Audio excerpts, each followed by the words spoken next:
Is my voice clear? Yes, doctor. Yeah. Is my video appropriate?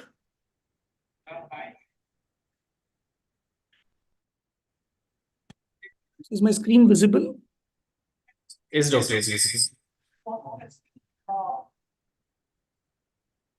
So the first PPT will you share, or should I share first PPT? Share the panel discussion one. Is it possible to share from your end? I have a backup, doctor. If you can share, that will be great. Else, So GHA PPT you wanted to share it, right? I have a main host PPT with me. I am sharing anyway. If you want me to share this PPT, that's fine. Yeah. Another PPT regarding the faculty introduction. Do you have that? Yes, yes, I have. I have sent you through WhatsApp also. Uh, is it possible to share from your side? Definitely, This definitely. one. Faculty introduction, I will be sharing. Faculty introduction you do, Yeah. and polling you share it from your end. Yes, yes, exactly. Sure, sure.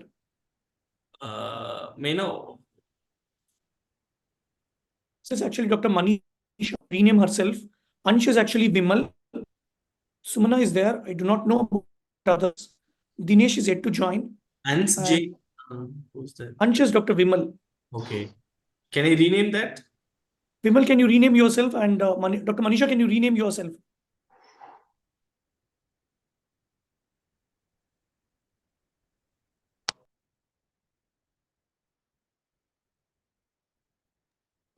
May I request you to adjust the screen, doctor, slightly?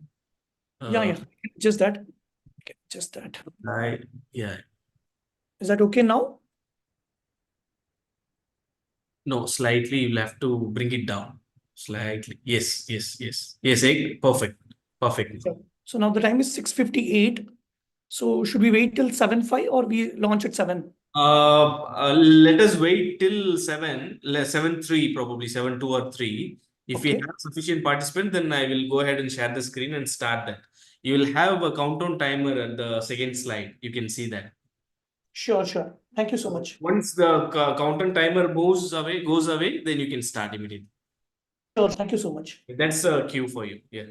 Sure, sure. Thank you.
May I request Dr. Abhishek Aradhya to start the webinar?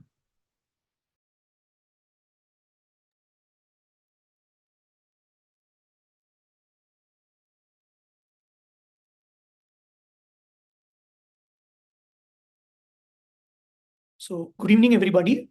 So can I start? Yes, doctor. Sure, thank you.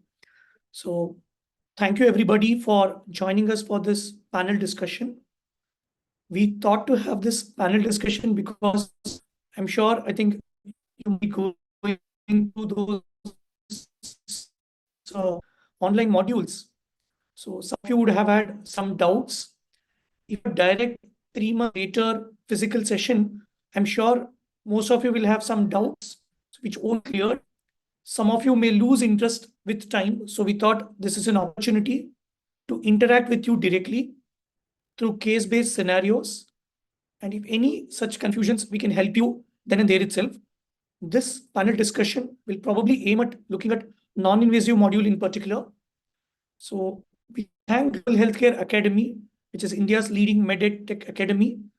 So which has made it possible with collaboration with OVM hospitals to bring in this course. Because as we are all aware, ventilation course actually, most of us are not formally trained. So the formal training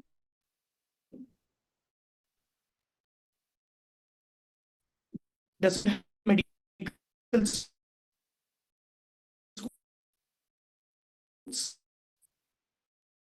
So they or conferences they attend the quality that is delivered to these gentle newborns. So this is our effort to bring this online modules on ventilation. So we thank Global Healthcare Academy for bringing this. Can we move the page? Yeah. So can we move the slide? I'll be writing today's session. So we have a team of 4 analysts today. I think Dr. Manisha needs no introduction. She's a senior neonatologist over at Banashankari. She has nearly 14 years of experience. She earned a fellowship from India's premier institute, that is Indira Gandhi Institute of Child Health. We welcome you, madam. Thank you, Abhishek, for that light introduction. Right. Second, we have Dr. Dinesh. So he's my colleague at O Hospital. He has 10 plus years of experience. So welcome you, Dr. Dinesh.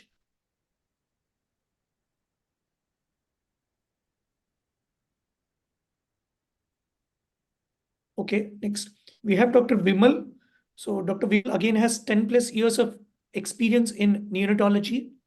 So he has completed his neonatology training from Royal College, London. And recently, I think we were a part of a team which did ventilation workshop at State Neonatology Conference at Shumoga. We welcome you, Vimal. Next slide. So we have Dr. Chinmaya with us. So Dr. Chinmaya again has a more than 10 years experience in neonatology. And after post-graduating from JJM Davangere, she did a fellowship from Nice Hospital, Hyderabad. So she works in our OVM Hospital, Kalyan Nagar. We welcome you, Chinmaya.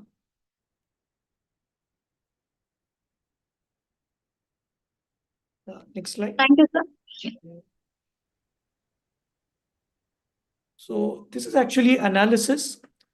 We have so far 103 students who have actually enrolled. They are postgraduates, nurses, biomedical engineers, so or nurse practitioners who have enrolled for this course. So this actually depicts how many modules each one of you have completed. We have 17 chapters and further learning material and suggested materials. So total out of 51 learning material, you can see, so 38 students are stuck at one module. I can see one student who has done almost 1/3 of the module. Majority of them have just begun, is what I could see. Hope after this session, you should complete at least one module every day so that you can complete this in 50 days.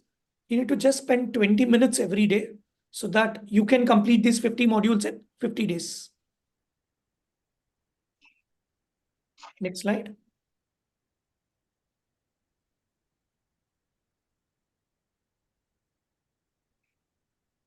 Can we move to the next slide? So if someone has not joined the course, there's an opportunity for you to join and learn more with our expert faculty. So next slide. You may begin the presentation, doctor, and we are ready with the poll. Yeah. Sure, sure. Thank you.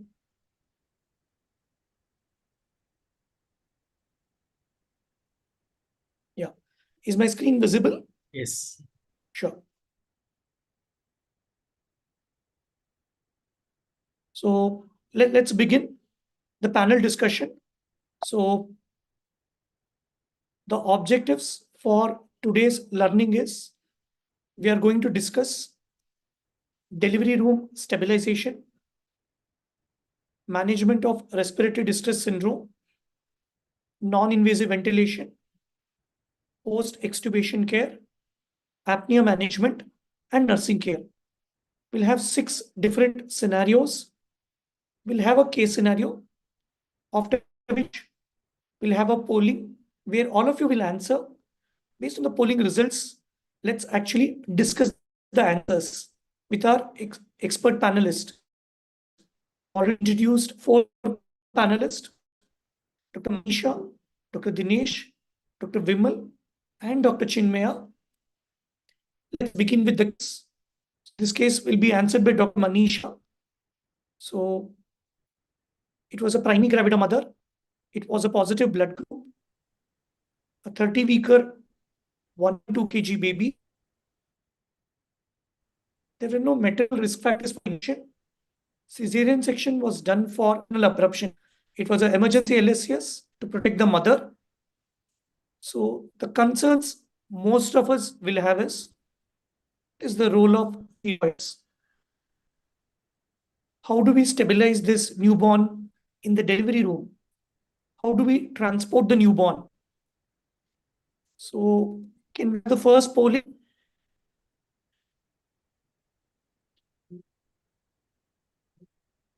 Can we have the first polling?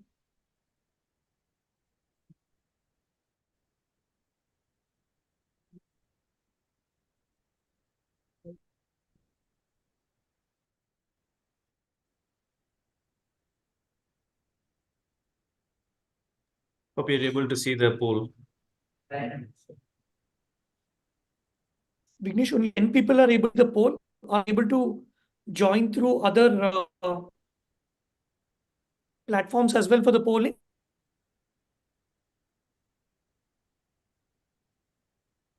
Vignesh, how are other participants able to answer the polling? No, only those who have joined Zoom, they can.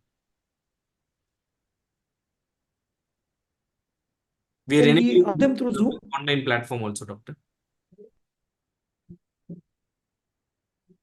Okay, okay. Either they can post So the you can see question. only 10 people here. Yeah.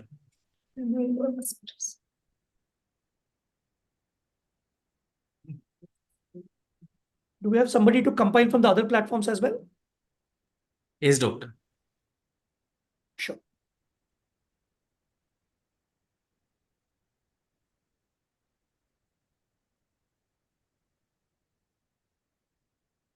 Let's close the polling at the end of 2 minutes.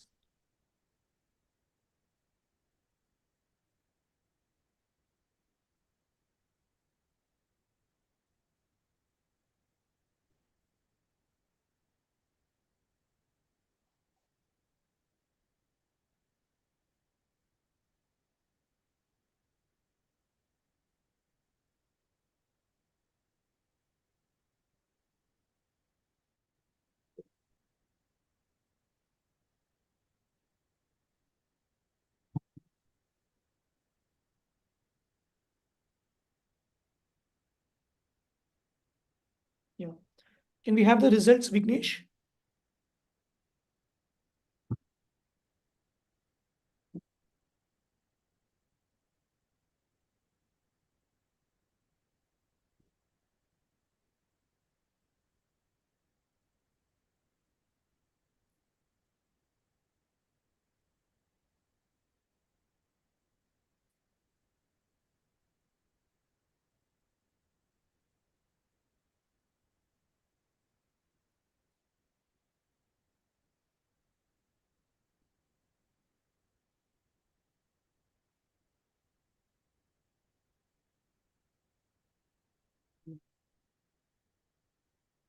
Can we have the results, Vignesh? Able to see the screen, doctor? Just Yeah, just a second. Able to see now? yeah, I'm able to see the screen.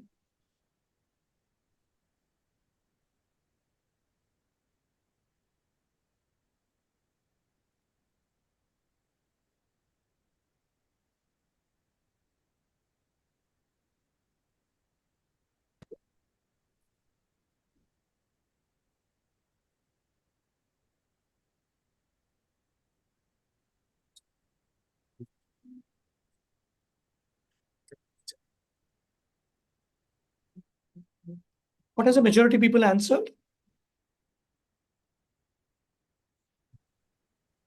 First question, option A, 25%, doctor.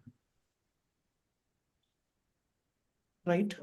Option C, chronicle. Yeah, 75% people have answered for the question. Yeah, no problem. Let's move ahead. So, over to you, Manisha. You want to answer them? Yeah, so good evening, everyone. Let us talk about the case, and as the case-based scenario, as Dr. Abhishek has mentioned. So this is a mother with a 30-week impending delivery, as the mother has hypertension. So the first low-cost intervention, what we would want to do about is the steroids. And as you all know, it's an important, proven, very low-cost intervention to increase the intact survival in the vulnerable population between 24 to 34 weeks of gestation. Now, this mother is in 30 weeks, so she is the ideal candidate to receive antenatal corticosteroids. Government of India recommends dexamethasone sodium phosphate, as long-acting betamethasone acetate is not available in India. So answer is right, that there is a dexamethasone is recommended for these mother who is in impending labor.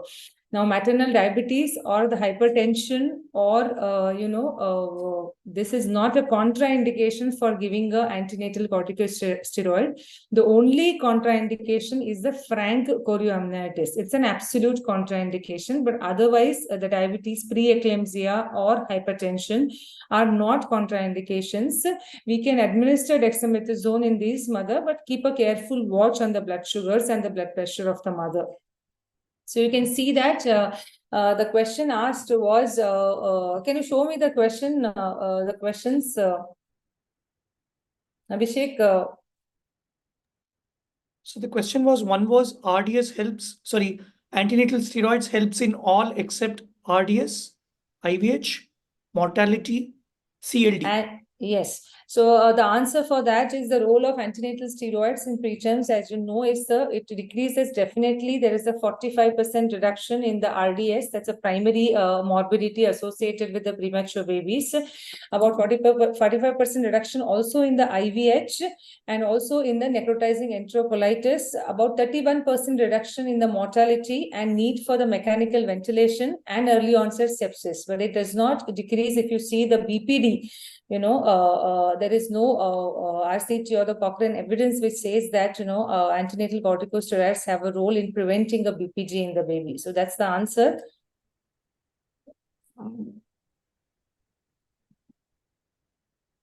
So as you say, the neonatal death is reduction. You can see in this slide that RDS surfactant use in the IVH, NEC, but in CLD, there is not much of the difference. There's also no difference in the maternal deaths and in the chorioamnitis. So antenatal corticosteroids, the major role, as you have seen about, in India, about 2.6 crores of babies are born, of which 35 lakhs are, premature, and ironically, about 10% of them are, we face a neonatal mortality. If we can decrease decrease about 31% of neonatal mortality by giving a low-cost intervention like antenatal corticosteroids, like a dexamethasone, which costs very low. It's about 10 to 15 rupees. That's it. That injection, because of the better safety profile. If we compare between the betamethasone and the dexamethasone is recommended by the government of India. That is because of its better safety profile, low cost, better storage, and lesser side effects. So that's why the dexamethasone is recommended. The betamethasone is also equally good, but then we don't have the long-acting acetate molecule available, and that's why the recommendation is for dexamethasone. And the recommendation is for the premature labor if it's expected between 24 to 34 weeks only. No oral recommendation doses, no multiple doses or the frequent doses. Both of them efficacy wise are equally good, but if we see the asteroid trial, which says that dexamethasone causes lesser hypertension in the babies at 2 years as compared to betamethasone. So when there was a comparative study which was done between the betamethasone and the dexamethasone, there is no currently any consensus as regarding there is a preferential use of one over the other, but the recommendation presently is to use dexamethasone. So betamethasone has two salts. One is sodium phosphate, which is short acting. The half-life is about 3 to 5 hours, and the acetate, which is long acting, the half-life is about 35 hours. But that is not available in India. So because of that, what we recommended here is the dexamethasone. There is also a risk of the neurodevelopmental, the DEXA causes the lesser risk for the hypertension and the neurodevelopmental outcomes at the 2 years as comparable to betamethasone. So the recommendation is for the dexamethasone, sodium phosphate, and 6 mg is the dose, and we give 4 doses at the total cumulative dose is the 24 milligrams. That is the total cumulative dose of the dexamethasone, and is given deep intramuscular. Preferable site is the anterior lateral aspect of the thigh, and this is given with the 2 ml disposable syringe with a 22 number needle. And there is no need to refrigerate this injection, dexamethasone. So the recommendation is for dexamethasone by the governing bodies in India. So you can see here, so the total cumulative dose is what we see. So in betamethasone, it is 12 mg, 2 doses. But in dexamethasone, sodium phosphate is 6 mg, 4 doses. And the ideal timing of the delivery is after the 24 hours of the last dose and within the 7 days of the dose of the antenatal steroid. So we should deliver between the 24 hours to 7 days. And if it is more than that, if the babies are delivered less than 34 weeks, maybe one single dose we can give later if the babies, if you have given the dose 14 days before. But otherwise, what the irony is that only 50% receive this complete course, though it is such a, in all private as well as in the government sector, what is recommended now is to give the complete course of, and even the doctors, not doctors, even the midwives or the sisters, nursing staff can administer this to the mother and transport the mother to a center where there is preterm delivery can be anticipated. But less than about 50% receive the complete course. But sometimes it may so happen that if the mother comes in sudden abruptio or sudden preeclampsia, it is not possible for us to complete the course. But the complete course is the one which helps you against the RDS. But even if the partial course we have given 1 dose, or even if you have given the partial course, that will help us against the IVH and the NEC, but may not help much against the RDS. And sometimes I've been asked that if the surfactant is already available, why should I give antenatal corticosteroids? So antenatal corticosteroids with nasal CPAP and early surfactant have the best outcome. So they work in synergism with each other. So most, if you see, the partial course has an effect more on the IVH and on the mortality but it has not much reduction in the RDS. So RDS, it may not help. A lot of people may feel that, giving a single course may help you against the RDS. It may not help much against the RDS, but definitely it will make the blood-brain barrier more, lesser permeable, capillary permeability, and that's why the IVH it will reduce, and the mortality it may reduce, but may not reduce much on the RDS.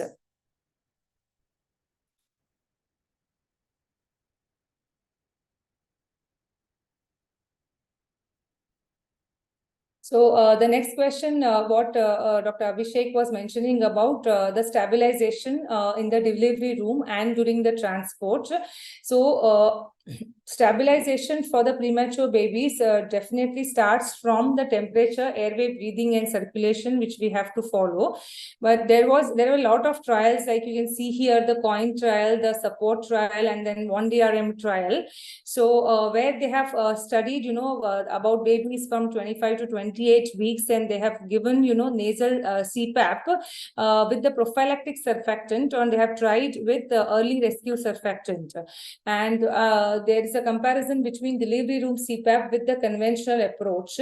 But what you have seen, that majority of this meta-analysis, that's what they have shown at the end, that the delivery room CPAP has better outcome with the early rescue surfactant, that we give it within 2 hours. The CPAP, the babies who have been given delivery room CPAP have the lesser number of babies have gone over the mechanical ventilation. They have required less postnatal steroids. There is a lesser time on the mechanical ventilation. There may not be a much difference in the death or the BPT at 36 weeks, but need of surfactant and the mechanical ventilation and duration of mechanical ventilation is lesser in these babies. Now, if you see the difference between the two, if now, because of TPs is available now in the delivery room as well as in the neonatal transport ambulance now, it is important that we try and give as much as possible delivery room CPAP as comparable to the positive pressure ventilation. What we need to understand that positive pressure ventilation will cause sudden opening and closing of the alveoli, which can cause the atelectatic trauma. Again, mechanical ventilation can cause a biotrauma and volutrauma as well. Delivery room CPAP, what it will do, it will cause a continuous distending pressure, and that will decrease this atelectatic trauma and biotrauma at the very first go. Because we are not used to giving this positive pressure ventilation is not an alternative. What we have to understand for these babies, when we start giving gentle ventilation, that's the word now, that you start with a gentle ventilation at the time of the delivery. If we can do that, at the later date, the need of mechanical ventilation and even the risk factors, as you can see here, the bronchopulmonary dysplasia, there is a nice article on this, that if you have during the transport, if you have intubated the baby, the chances of BPD at the later date is high. It's one of the independent risk factor for having a BPD. If we have intubated the baby before the mechanical ventilation, imagine a baby being transported with the ET in situ and you are giving positive pressure ventilation with, we are not very sure how much pressure we are giving to that small lungs. It's always better to give early CPAP or a TPs where we know exactly how much pressure we are giving, or we are giving a CPAP where we are continuously distending the pressures to keep the alveoli open. So as you can see here, the intubation during the transport has a 9 times independent risk for the BPD. So as much as possible, the take-home message from this ventilation seminar which you have is that stabilize the baby. Temperature is the most important thing which you have to stabilize, the T, A, B, C, but in the airway, positive pressure ventilation, if you have to give, which is better to give it with the nasal CPAP, the delivery room CPAP, which opens the alveoli right there and helps in the surfactant production, also splints the airways and starts improving the lung compliance. And at the end, the need for mechanical ventilation and the duration of the ventilation also decreases. Yeah, thank you, Dr. Manisha there. I think coming back to the case, this baby had to be delivered by emergency LSCS in view of maternal abruption. Our obstetric colleague could actually just give a DEXA just 2 hours prior. For the sake of mother, she had to deliver. So here we had partial steroids. The early preterm was stabilized on nasal CPAP in the delivery room itself. with 5 PEEP and 30% FiO2.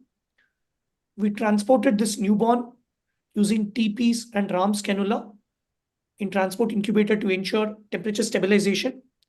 So what we have learned is we have to wait for the steroids to act to have complete outcomes. But sometimes, if the steroids are not complete, we should understand that RDS or NEC, the effects may not be complete if you have not completed the steroid course. Second important aspect is if you start delivery room CPAP, we can actually prevent intubation and surfactant administration in 50% cases. It's a big number. I think whatever I see, majority of us, if you start delivery room CPAP, you can actually prevent intubation. You can actually prevent administering surfactant. So the primary management of RDS is CPAP. If on CPAP, if they don't improve, then probably the question comes on surfactant. So with that, actually, I thank Dr. Manisha for taking us through delivery room stabilization, steroids, and using CPAP even during transport. With that, let's move on to the second case. Vignesh, do we have the polling results of the previous case? And I also request participants, some of you would have got a Zoom link to join. You can join through Zoom for a better polling experience instead of the web platform. You can join through the Zoom link which has been sent to you through WhatsApp now.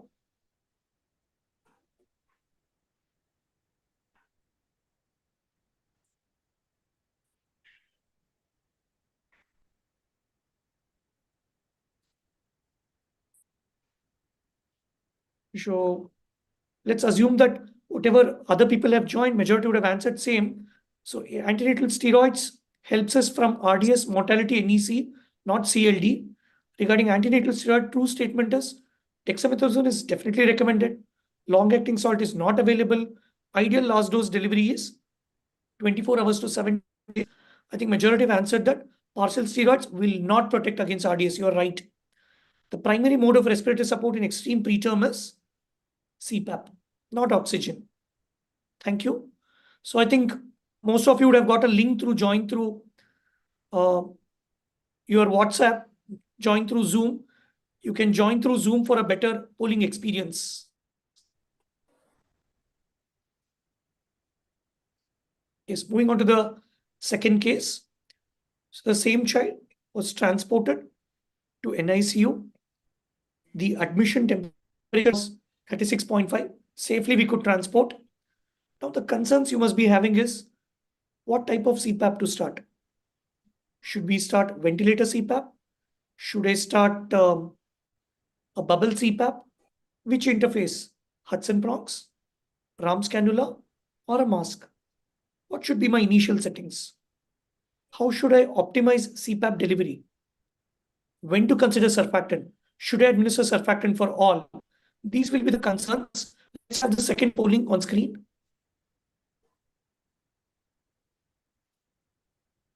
Let's have the second polling.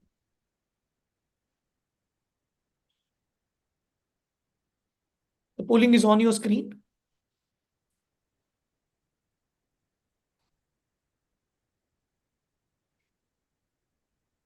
Remember, they're all single choice. They're not like PGA entrance questions where multiple choice will be correct. This is a single best answer. Read the questions carefully. Some say correct, some say all except. It is similar to our NEET exam.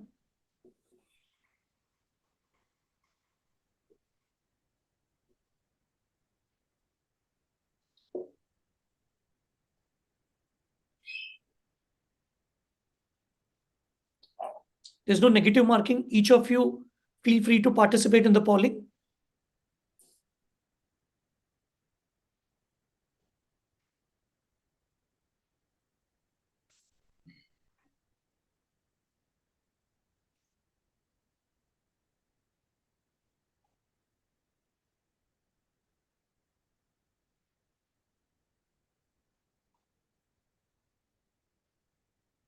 So I can see only half of you have participated.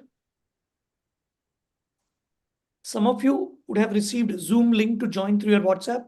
You can join for a better polling experience, or you can place it in your chat box, the correct answers.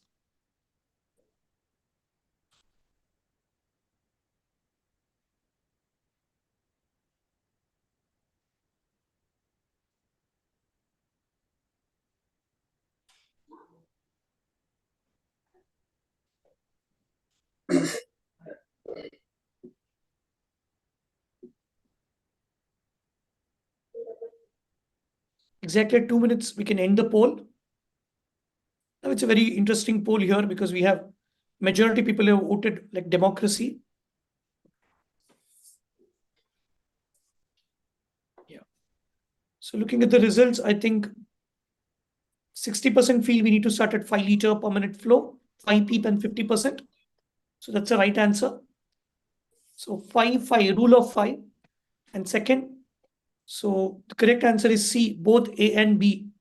So early rescue surfactant is what we need to consider. That's what Dr. Manisha told us. And generally PEEP more than 6, more than 30% we consider surfactant. So both A and B are the right answers. Let's hear from Dinesh why they are the right answers. Over to you, Dr. Dinesh. So, hi, good evening. So, as the baby is a 30-weeker with weight 1.2 kg, so stabilized in delivery room and transported to the NSU with incubator with euthermic. So, baby is having respiratory distress. So, now we have to connect to CPAP. So, now the problem is what? So, what is the type of CPAP and what are the interface which we have to connect to the baby? So, coming to CPAP, like, so as we all know, like CPAP increases the functional residual capacity by decreasing the ventilation perfusion mismatch and causing better gas exchange. So it results in splinting of upper airway, thus decreasing the airway resistance. So and indirectly it causes conservation of surfactant. So there are two types of CPAP pressure generator, which are commonly like continuous flow and variable flow. So in continuous flow, the pressure is generated by a valve. So either by a expiratory valve or by inserting the expiratory limb in water. In variable flow, the pressure is generated by variable flow. So this is the main difference between these two types of continuous flow and variable flow. In continuous flow, we all know that bubble CPAP comes under continuous flow, and the conventional ventilator which we use for invasive ventilation can also be used for CPAP. So the majority of us have know that bubble CPAP is used everywhere.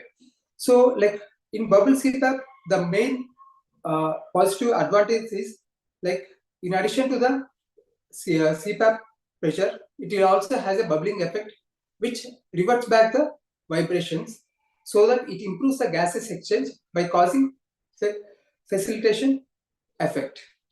And conventional ventilator where the pressure is generated by altering the valve at the expiration.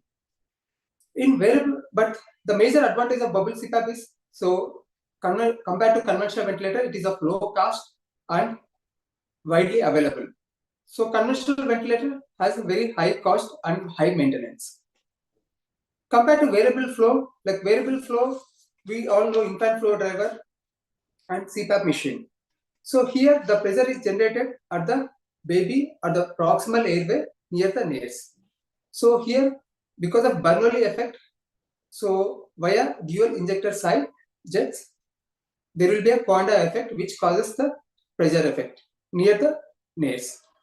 But main advantage of variable flow is, so almost the work of breathing is 1/4 compared to continuous flow. And the pressure is maintained uniformly compared to continuous flow. But major disadvantage is like it is not easily available and it requires lot of expertise in maintenance. So next slide. So thank you, Dinesh. I think you feel bubble CPAP should be the best device. Yeah. So remember, bubble CPAP produces pressure oscillations, which Yeah. are superimposed over the pressure fluctuations. So when the baby breathes, the baby causes pressure fluctuations because of spontaneous breathing, and the pressure produced by the bubble CPAP. These pressure oscillations by the bubble CPAP gets superimposed over the pressure fluctuations caused by spontaneous breathing. So this actually causes lung recruitment. This effect is similar to a high frequency ventilation, which causes better recruitment, better oxygenation. So most of the observational studies has shown bubble CPAP to be superior over others. So coming to CPAP interfaces, there are a lot of interfaces available in the market. But for CPAP, to establish a CPAP, so we want a pressure generator and a cap and mask or prongs, and so establishment of the circuit, then insertion of OZ tube, and we have to settings of pressure FI2 and all. So Hudson prongs comes in different sizes depending on the weight. Like less than 700 grams, we use size 0, and depending on the weight, the size increases, and more than 4 kg, we use size 5. So here in our unit, we commonly use Ram's cannula. So again, depending on the size of the weight of the baby, so either blue size or green or orange we use. And so though nasal mask can be used for the interface, but it is very less comfortable to the baby and chances of nasal trauma are high.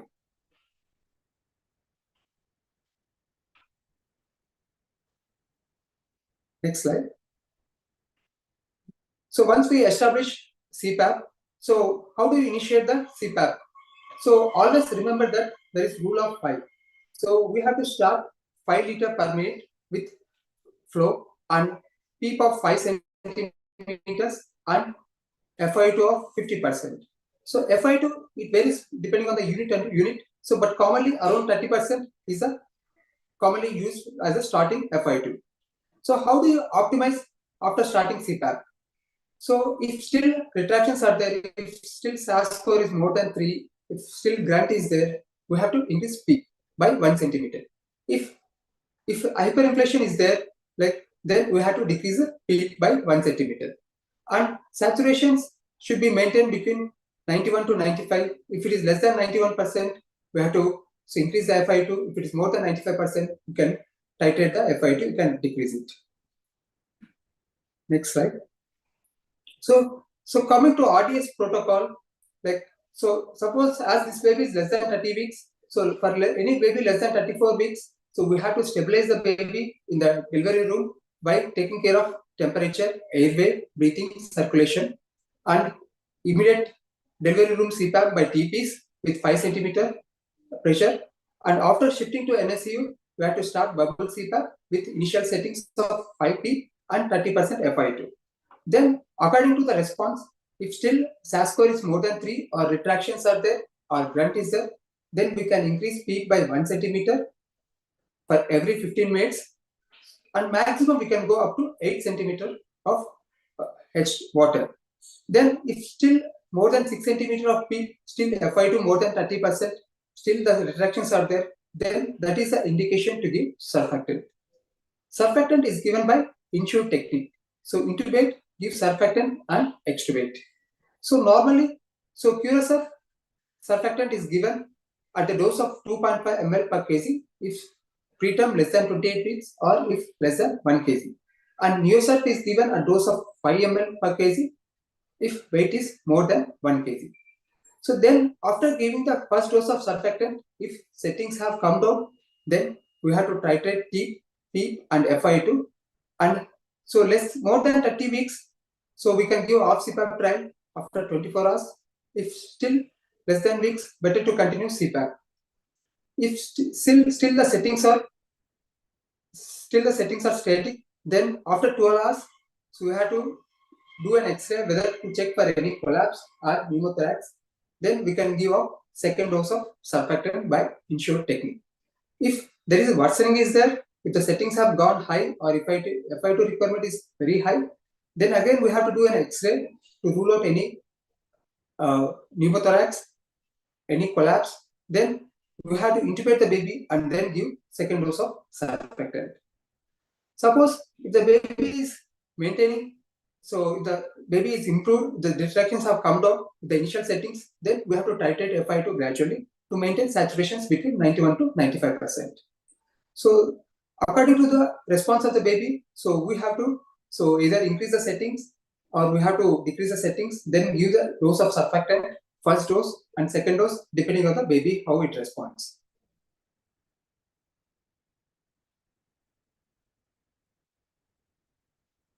So finally, like this baby,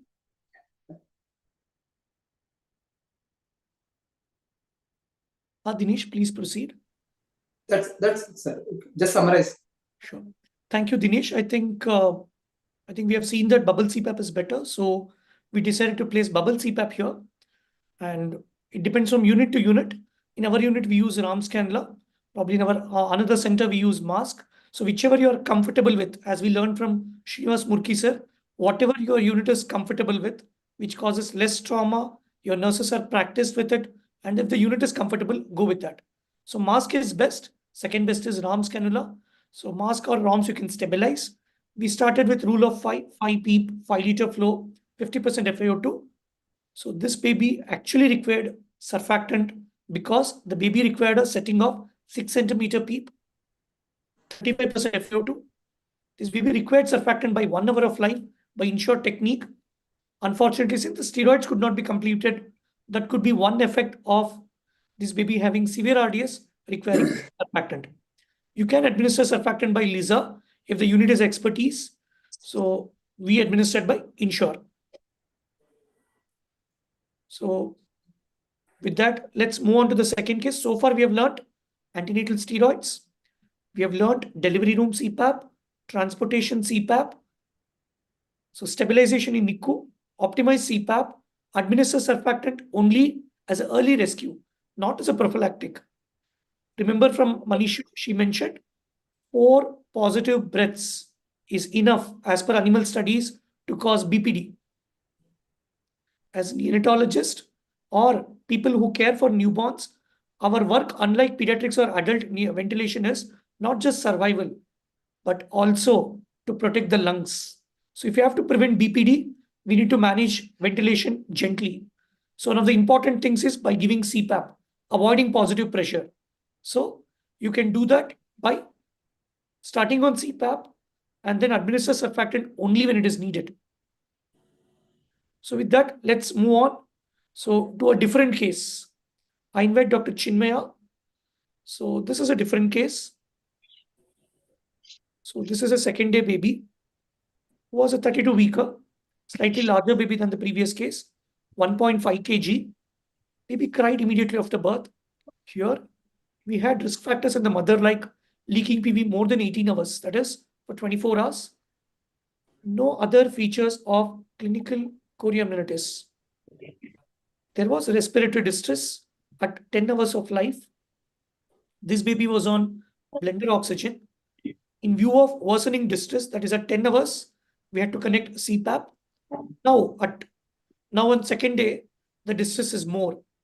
The Silverman-Anderson score has gone up to 6. So we tried to optimize CPAP. We have gone up to 7 PEEP, 60% oxygen. We did a blood gas. It shows respiratory acidosis. pH is 7.8. I think we have a blood gas module coming up in the third part, that is advanced section. So I'm reading blood gas for you. pH is 7.18. It's below 7.35. It is acidosis. PaO2 is low. There is hypoxemia. Normal PaO2 is 50 to 70. So there is hypoxemia. PCO2 is 68. It's above 65. It's very high. And bicarb is 22. So how will you proceed with this case? Can we have the polling?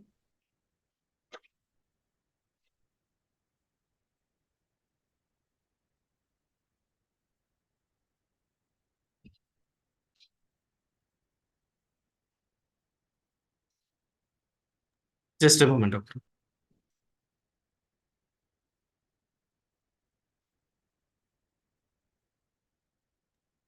Can you see the poll?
There's no negative marking. I think you can attempt. I can see 74% people have answered. CPAP failure is PEEP more than 8, blood gas pH less than 7.2, PCO2 more than 65, all the above. NIPPV compared to CPAP is known to reduce all except need for intubation, mortality, apnea, BPD, which it doesn't reduce. Read the question carefully. Some are positive questions, some are answering you, some are tricky questions, more of English questions, I would say. First question, I can see majority have answered. Second question, still some are answering. We can exit the poll, Vignesh. We can show the results. So CPAP failure, most of you have answered correct. NIPPV compared to CPAP is known to reduce need for intubation, mortality, apnea, not BPD. I think only 10 of them have got. So let's go back. What happened to this case? Chinmaya, are you ready? Yes, sir. Good evening, everyone. So till now we have learned like what are the importance of antenatal steroids and the surfactant and the delivery room CPAP. So in this case, the points which are missing are there is no history about the antenatal steroids, and also there is no comment on surfactant. So I think the baby has not received antenatal steroids due to some reason, and there is no the baby has not received surfactant also. So with this history we got. So what? Hello, sir, am I audible? Hello. Hi, you're audible. Yes, doctor. So basically, what are the differential diagnoses in this baby? Till 10 hours of life, the baby was breathing normally, and at 10 hours, the baby had worsening of the distress, which can be because of the worsening of the RDS per se or any superadded infections. We can think of pneumonia also, and sudden air leaks can also happen. So to prove the differentials, we need to get the investigations also as an evidence. So investigation wise, I like to do the blood gas and the X-rays, which will give some idea regarding the RDS or there is a pneumonia. And bedside also we can do tests like transimulation test or the cold light. So next is regarding the CPAP failure. So regarding the CPAP failure, already this baby is all on the clinical severity scores. SA score is already more than 7, and on the maximum settings of CPAP of 7 with FiO2 more than 60%, and already acidosis are set in with pH of less than 7.2. So these are the maximum settings we can do on the CPAP. Whenever the baby is requiring more than these settings, we call it as a CPAP failure. So roughly around 40% of the preterm babies in less than 28 week babies do face CPAP failure, and around 20% of the like babies between 28 among 28 to 32 week we face this kind of CPAP failure issues. So what to do next? So whenever we think of CPAP failure, so what is the next best modality? So should we go for the intubation, or we can still try any other non-invasive mode of ventilation? So as already Dr. Manisha Madam has told, so with the intubation and the positive inflations, it will create barotrauma, volume trauma also. So to prevent this, we can opt for non-invasive mode of ventilation in a form of NIMV, that is NIPPV, or nasal HFOV. NIMV is nothing but it is a non-invasive ventilatory assistance using a nasal interface to deliver the intermittent positive pressures ventilation that will provide some respiratory support to the baby. So it is nothing but an augmentation of CPAP with superimposed inflations to a set peak pressures, like so that we can avoid intubation and chronic lung diseases in such cases. So how do what are the mechanisms usually? What is the physiological basis? It will splint. It increases the pharyngeal dilatation, improving the respiratory drive, and also stimulates the paradoxical head reflex. It also increases the mean airway pressure, thereby recruiting the more lung alveoli. So next best mode in this case, I would like to go with the non-invasive mode of ventilation with NIMV.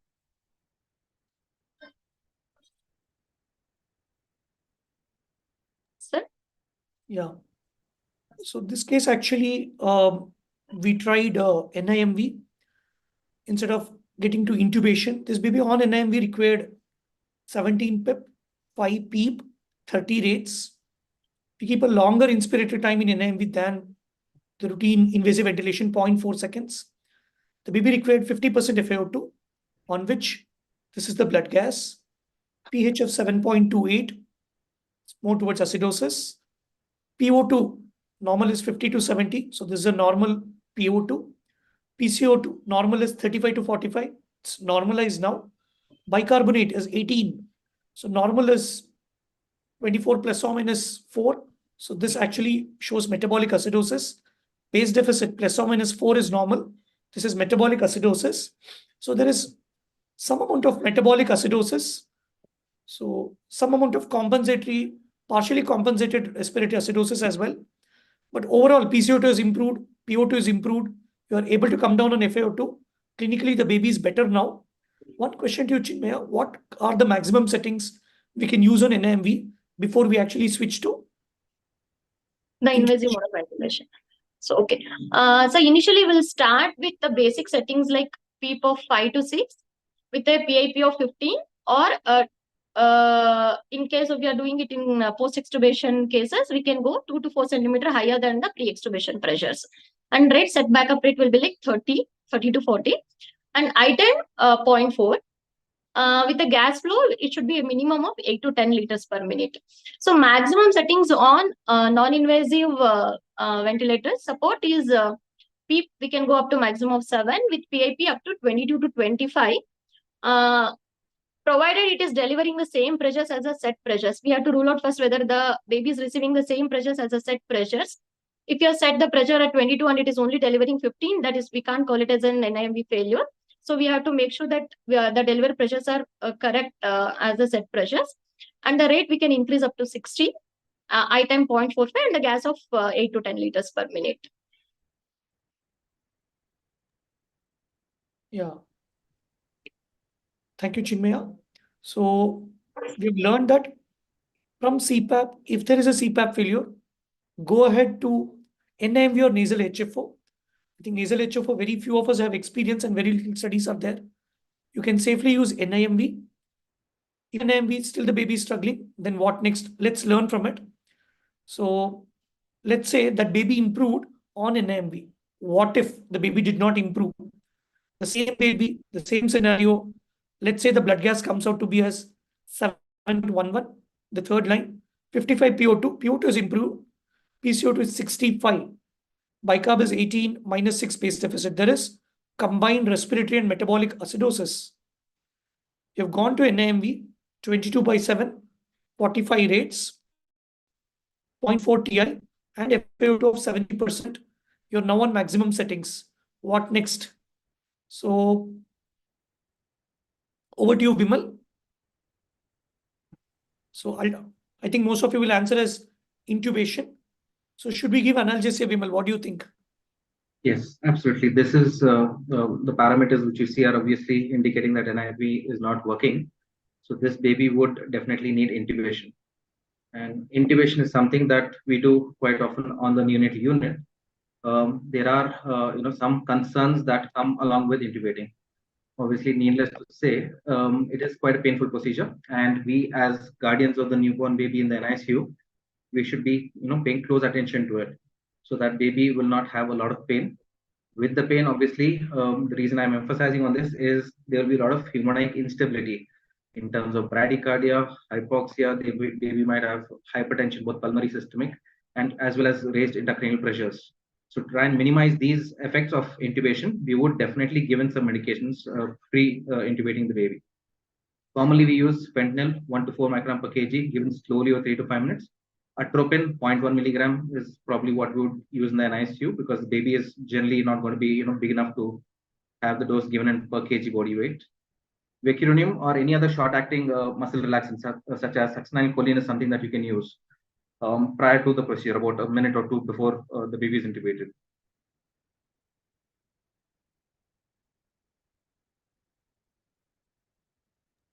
Yeah, the baby now has been intubated, stabilized on SIMV mode. Next day, you see the SIMV things as 45, 30 rates, TI of 0.35 seconds, 25% FiO2. So what next?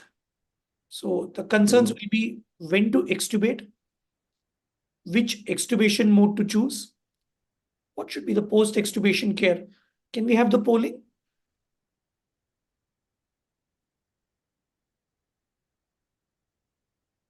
Can we have the poll 4? Yeah, thank you.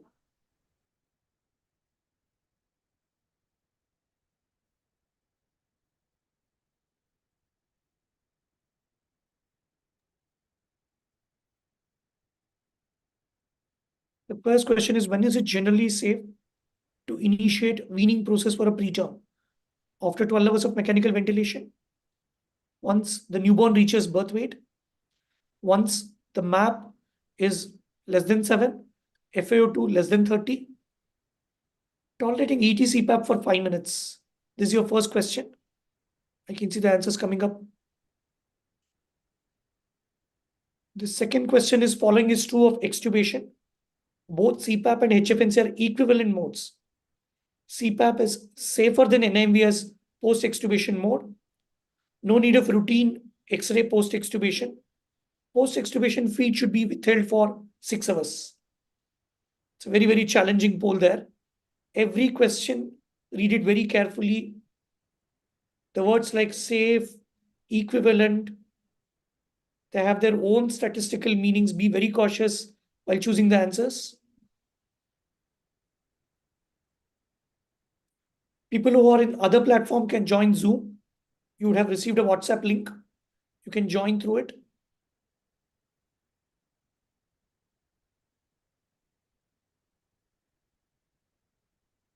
Or you can answer in the chat box. Let's exit the poll at exactly 2 minutes. I think our participants are tired. They answered the second question first.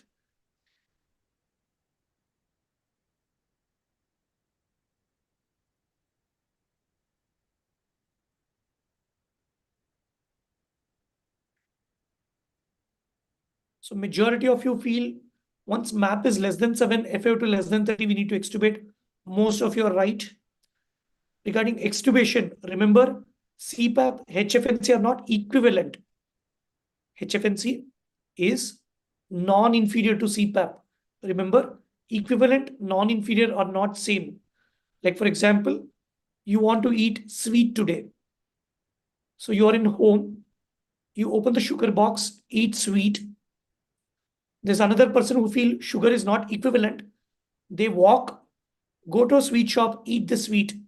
Remember, both are sweets, but walking to a sweet shop is an extra distance and having a sweet is a different experience. So CPAP is like a sweet, HFNC is like a sugar. So HFNC is non-inferior, not equivalent. So CPAP is better. We cannot say superior, slightly better. So in statistical terms, we call as non-inferior. So CPAP is safer than NIMV is a wrong statement. NIMV is better or more safer with respect to reintubation. Answer is no routine X-ray post-extubation in newborns. I do not want to comment about pediatrics or adult practice, but in newborns, no routine X-ray post-extubation. No need to withhold the feeds for 6 hours. You can skip a feed. If baby is fine, you can safely start feed. But we'll go back to Vimal. Vimal will tell us these answers, why the answers were them. Okay. So yeah, obviously, if you look at the previous slide, you would get to know that baby is improved quite a bit from what it was before we intubated the baby. The settings of the ventilator coming down to a minimal, the FID requirement has really come down to minimal. So this is a baby whose primary disease, if you look at the top right corner of the screen, there is resolution of the primary disease as indicated by the decrease in the MAP requirement and the FID being less than 30%. Beyond this, we would look for a few more things before we actually pull the tube out. For example, baby has to have hemodynamic stability. Baby cannot be hypotensive and sort of compromise there before extubation. Neurologically also, baby needs to be intact, should be active, alert, having a good tone, having good breathing efforts on the ventilator. That gives you a lot of confidence that baby will be well post extubation as well. The other factors to be looking at is the baby should have a normal electrolytes, normal sugars, should not have a hemodynamically significant PDA, especially in babies who are extremely preterm babies. So once all of these parameters are met, that's a baby who is eligible to sort of come off the ventilator. Now, once you are looking at that, you look at a few more things before you actually pull the tube out. If you look at the top left corner, so there are a few things that you would want to do. For example, if the baby is on some sedation or some analgesia, you want to maybe taper and stop it before we extubate. You would want to load the baby with caffeine in extremely preterm babies, 20 milligram per kg of the caffeine citrate salt. If the baby is on some OGT feeds, we would look at stopping the feeds at least 2 hours prior to extubation. For babies who have had a difficult intubation or have required prolonged sort of ventilation, then they are eligible for receiving dexamethasone 0.15 milligram per kg per dose or 2 doses prior to extubation. All right, so disease resolution, and then you're looking at the medication before we actually pull the tube out. Once both those parameters are met, that's a baby we are willing to extubate. Now, then that brings us to the second question. So a decision about extubation has been made. Now, what do we extubate the baby onto, right? That is very, very key to make sure that the baby does not get re-intubated again. So at home, we have made this sort of algorithm. So you can look at it. There are 3 arms to it, sort of classifying babies into 3 different groups. The extremely preterm babies, less than 1 kg, who are at, or are at risk of recurrent apneas. Those are the babies who you would, sort of put them on NIV mode of ventilation. That is the NIPPV mode, with rates which are not very high. So, PIP of 15/5, PIP and PWP rates of 30 and FI to around 30%. That gives the best chance for the baby to make sure that the baby stays off the ventilator. For babies who are a little bigger, let's say 30 to 35 weeks and more than a kg, that baby may not need NIMV, might be better off on a CPAP with pressures of PWP of 5 and sort of FI of 30%. And babies who are bigger than that or less than, more than 2 kg, you can directly extubate them to room air without having to go on to any other non-invasive respiratory supports. Or maybe sometimes they might require a little bit of nasal bronchoxygen, 1 liter per minute, up to a maximum of 30% of FIRT. Even that is quite generous, I would think. Within a few hours, you're really expecting that the baby will be coming onto room air. Yeah. Now, also one thing to note is that we don't routinely recommend X-rays to be done either before or after the extubation unless there's a clinical concern with the baby. Right. Now, once we do extubate the baby, make sure that the secretions are looked at and attended to. If there are any secretions which you can make out on the ventilator graphs, you would definitely do a ET suction and then follow it up with oral suction as soon as the tube is pulled out. Now, how do you provide the post-extubation care? For these babies, as soon as you extubate, you would connect them onto the respiratory oxygen support as we just discussed. Make sure that we do a repeat blood gas about 1 to 2 hours post-extubation to make sure that they are doing well. We would probably start on chest physiotherapy, at least for the older babies who have been there on the ventilator for a longer time and have had a lot of secretions to prevent any collapse there. Also, we would sort of restart feeds within maybe 2 hours post-extubation if the baby is doing well. If the baby's vitals examination are all okay, the heart rate, the saturation, the respiratory efforts, the respiratory rate on the ventilator are all doing well, and the baby is sort of stable off the ventilator, we would definitely start the feeds 2 hours post-extubation. Adrenal ablation is something that different units follow differently. I would recommend it to be given on a case-by-case basis in case there is some stridor there that the baby has, and then you would decide on giving adrenal ablation. You take about 0.5 milligram, put in 3 ml normal saline. If you're giving it 3 times over 1 hour, then you would give it 3 times every 2 hours, and then every 6th hourly till it is required. Right. Now, when do you sort of say that this has been an extubation failure? So baby gets re-intubated. Sorry, I'm still audible, I'm guessing. Okay. Baby gets re-intubated within the first 72 hours of sort of extubation is classified as re-intubation. This is our primary objective to prevent. This is what we don't want the baby to do. Abhishek, over to you.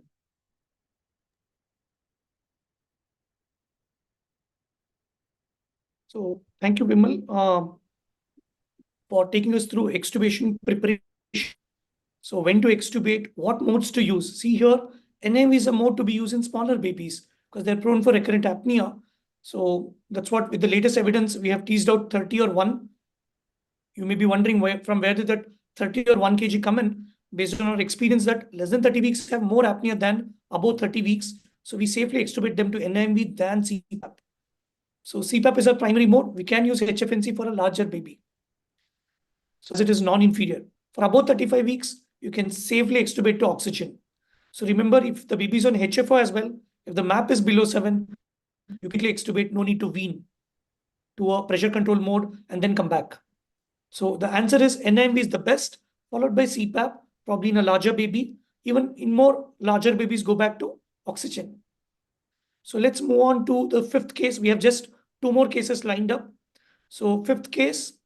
So over to Dr. Dinesh. I welcome Dr. Dinesh to join. So we have a day 2, 29-weeker, 1 kg baby who was on CPAP. He's on minimum settings, 5 PEEP, 21% FiO2. Let's not worry, was there RDS pneumonia? Let's forget about it. This baby is on day 2, minimum settings. This baby has been started on prophylactic caffeine. That is, even before apnea happened, they've started. This baby now is having recurrent apnea, is requiring stimulation twice, what we call as recurrent apnea. You must be wondering, what could be the cause? How do we treat? And what is this prophylactic caffeine? When do we start? Why do we start? Let's hear from him. But before that, let's have the polling. Can we have the polling to be launched?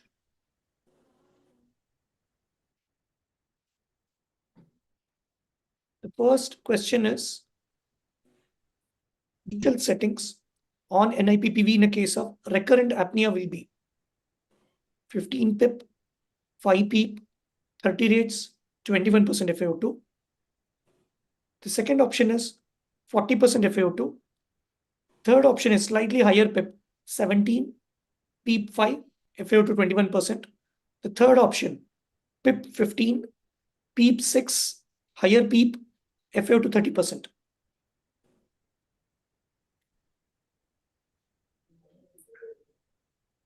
Your oxygen requirement actually depends on the lung.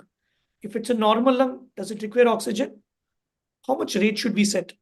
What should be the PEEP on NIPPV? What should be the minimum PIP? I think if you recollect from Chinmaya's slide there, you'll be able to answer it easily.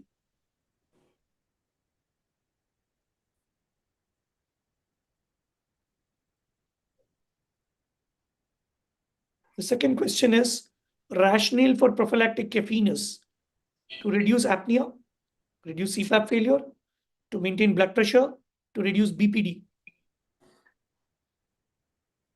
So we'll end it at 2 minutes.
So I can see 50% of you feel it's a normal lung, let's give 21%. So some of you feel, no, we have to give PEEP 6. Let's hear from Dinesh, I think. Prophylactic caffeine, it's not for apnea. Let's hear from Dinesh, what's the right answer?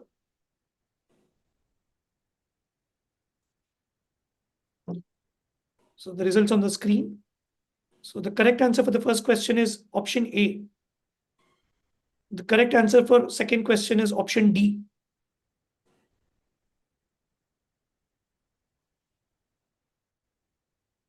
So over to you, Dinesh. The causes for apnea in this child. So as we all know, like apnea is mainly cessation of breathing for longer than 20 seconds or less than 20 seconds with evidence of bradycardia and desaturation to less than 85 beats per minute or less than 85% saturation. So as this baby had recurrent apneas on day 2, so let us find what can it be the cause. So in a preterm baby, one of the most important causes are obstructive causes. So which can be due to flexed neck or hyperextended neck due to as baby is not maintaining sleeping position, and secretions in oral, nasal or pharyngeal secretions which are blocking the airway. So these are the obstructive causes. And the other thing is secondary causes which can cause apnea in a preterm baby. So secondary causes can be anything which like temperature related, which can be hypothermia or hyperthermia, or metabolic related like hypoglycemia, hypocalcemia, hyponatremia, or infection related, it can be sepsis, meningitis, or necrotizing enterocolitis, hypoxia, hypocarbia, or it can be some like lung related, it can be like any hemorrhage or any pneumothorax, or cardiac related, it can be any PDA or any heart disease. So, and hematological related, it can be any anemia or polycythemia. So these are all the secondary causes which can cause apnea in a preterm. And once we rule out all obstructive and secondary causes, by diagnosis of exclusion, we have to label it as apnea of prematurity.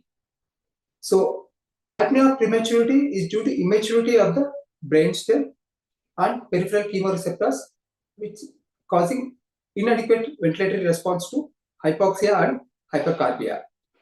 Next slide.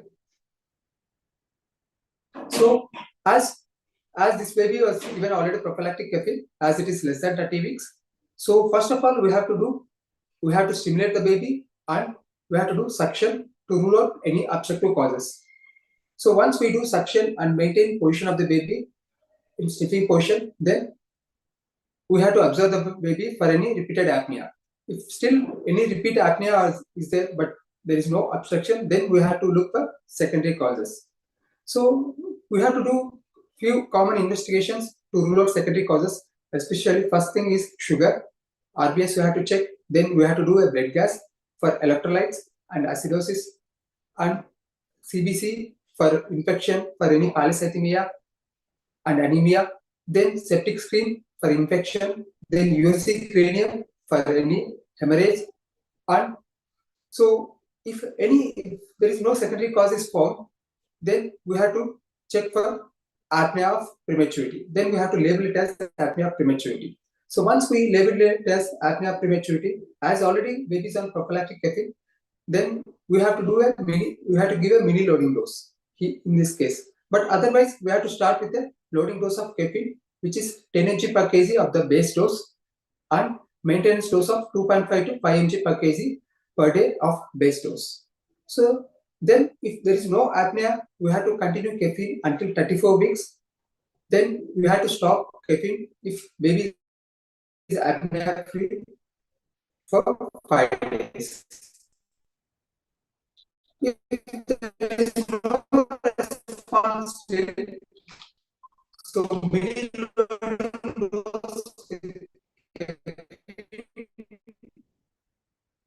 as here we have to give at 5 helps in the obstructive cause and central cause also.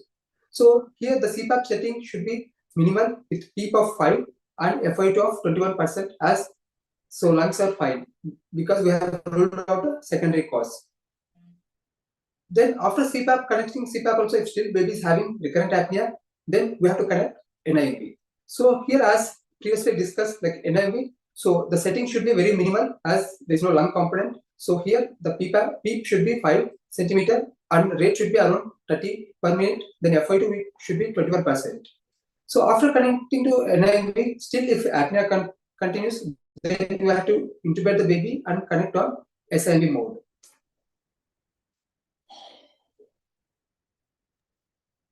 Next slide. So caffeine. So caffeine, like as we have discussed, the loading dose should be given at 10 mg base dose per kg, so over 3 to 5 minutes. So caffeine citrate, so it will be 20 mg per kg, and maintenance dose of 2.5 to 5 mg per kg of base dose. So which is equivalent to 5 to 10 mg per kg of caffeine citrate.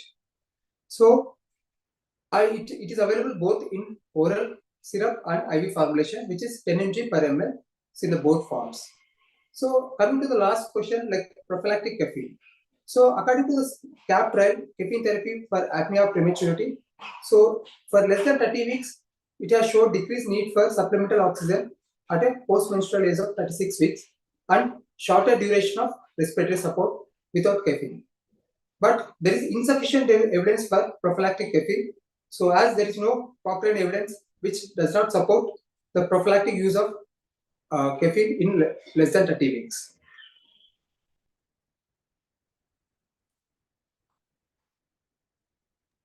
So the answer there is prophylactic caffeine helps less than 30 weeks, which decreases the need for supplemental oxygen at 36 weeks. That is indirectly BPD there. So the prophylactic caffeine is not for apnea, but to help in BPD reduction. A shorter duration of respiratory support that is predominantly in less than 30 weeks, not in others. So thank you, Dinesh. The last case for the day. So over to you, Dr. Chinmaya. So a 30-weeker, 1.2 kg. It's currently 2 weeks. Still on CPAP, 5 PEEP and 25% FaO2.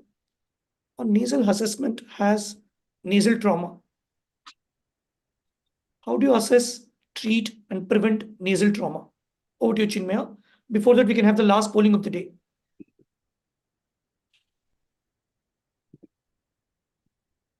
Can we launch the last poll?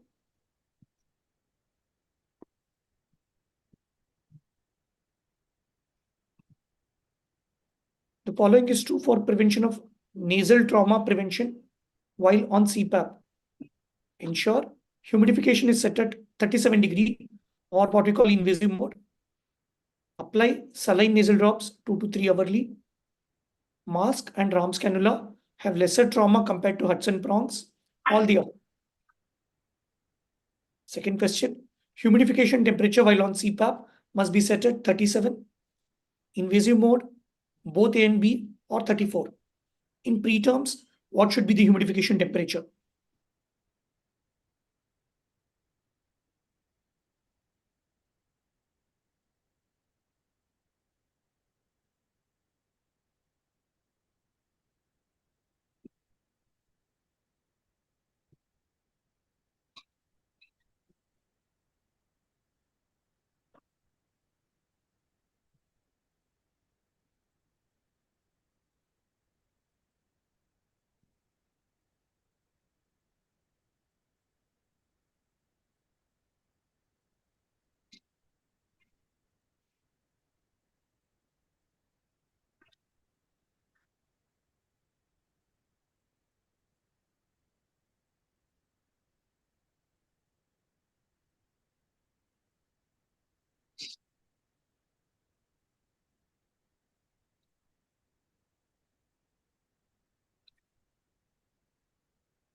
So I can see majority of you have answered all the above for the first question.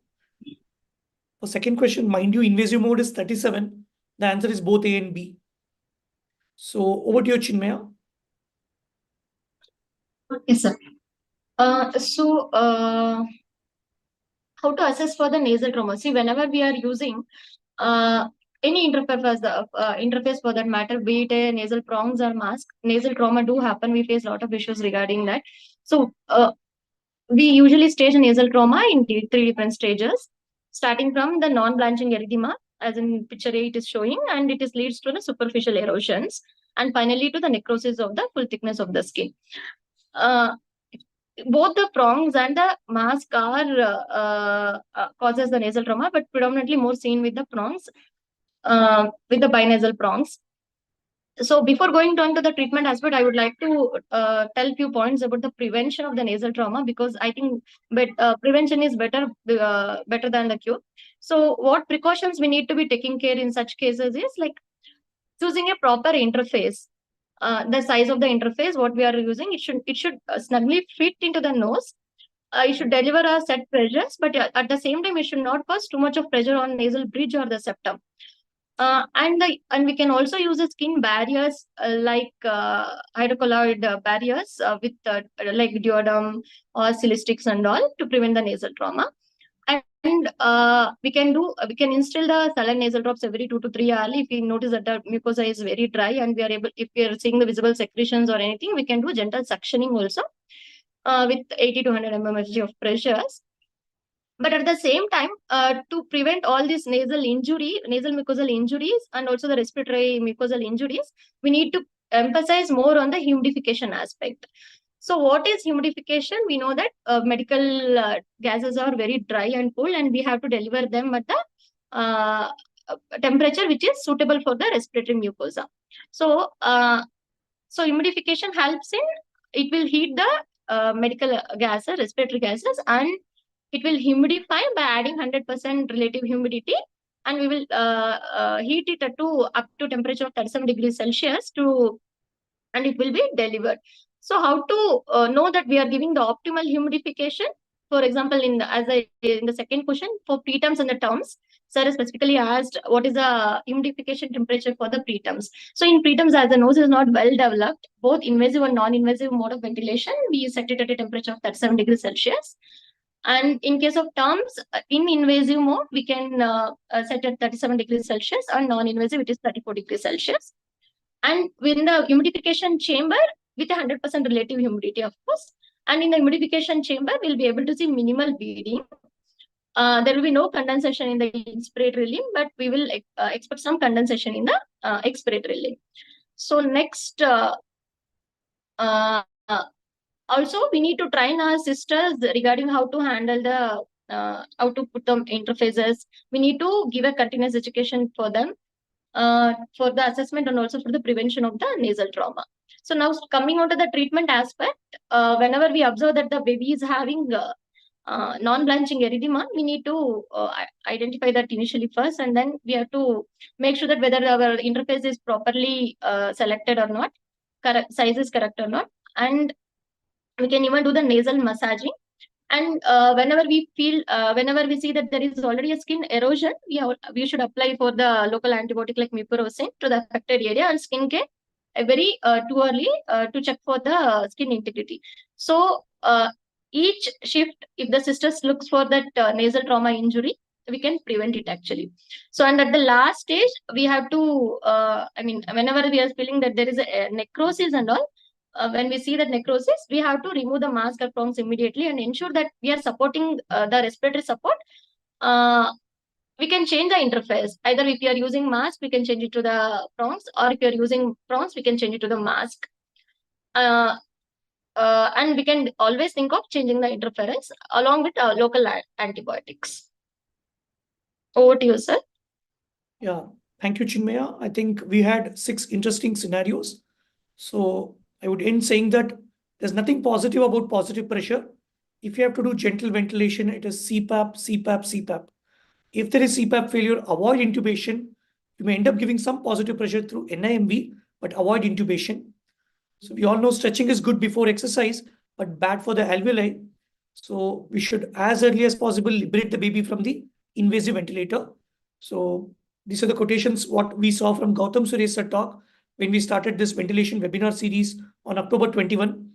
So talk, I thank all the panelists for answering the questions, the case scenarios, and I would like to thank the delegates there. So we are happy to share that we have completed 100 delegates who have registered for this course. I think this panel discussion would have inspired you to read at a faster pace. As I said earlier, just spend 20 minutes a day. So you'll be able to complete the entire modules in 50 days. So with that, thank you from the team of OVM and GHA to all the delegates. Over to you, Vignesh.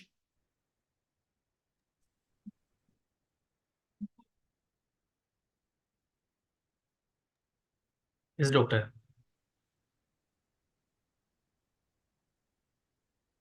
So if there are no questions or doubts, I think we'll get back to you soon, probably in a month's time. So we're hoping to see that. So at least half of you have completed invasive ventilation. So we'll get back to you with the second panel discussion session to cover the basics of invasive ventilation. Thank you, everybody. So if some of you have not joined the course, you can scan to join. With that note, I think we thank everybody. Thank you. Thank you, panelists, and thank you, participants, for joining this webinar. And if you missed the session, the recorded video version of the video will be circulated to you through your registered email address and WhatsApp. Thank you all.